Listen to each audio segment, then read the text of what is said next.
Okay guys, so gumawa tayo ngayon ng star apple ice cream. So ito yung mga ingredients: star apple, tapos Nestle cream, evaporated milk. So homemade pong ice cream natin, i-mix na ang mga ingredients. So ang Nestle cream ay naka-mixer po yan.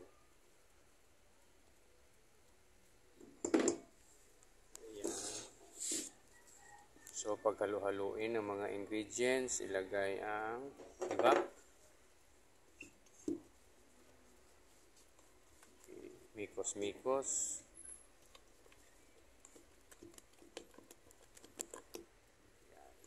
folding ang tawag dyan guys.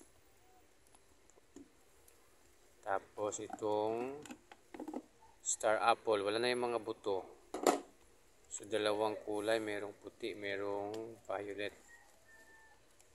So matamis siya. Yan, paghaluin lang ng mabuti. Halo ng halo. Hindi po dinaan sa blender. Kasi pag ma-frozen na siya, madali naman siyang ma-dissolve. So inilagay na sa lagayan. Yan. Okay. Tapos takpan ng wax paper.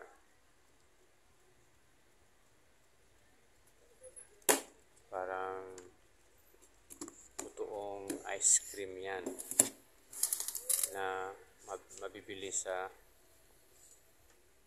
mga convenience store. Ayan. So hindi po yan yung sisidla lang po yan.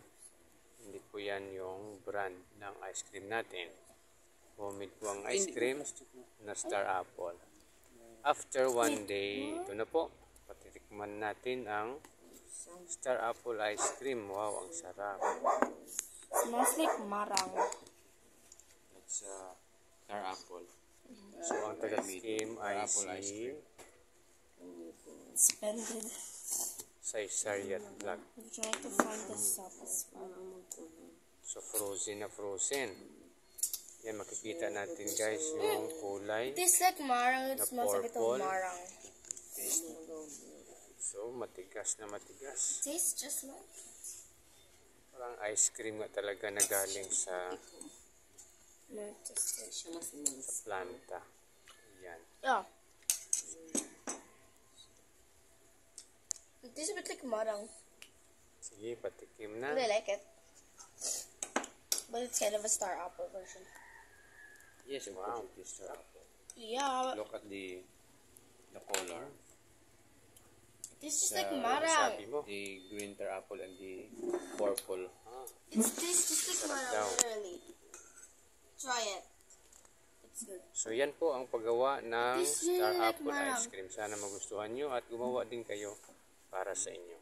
Diba? Huwag kalimutan mag-subscribe. Masarap guys. At i-share ang video ito. Literally, it tastes just like marang.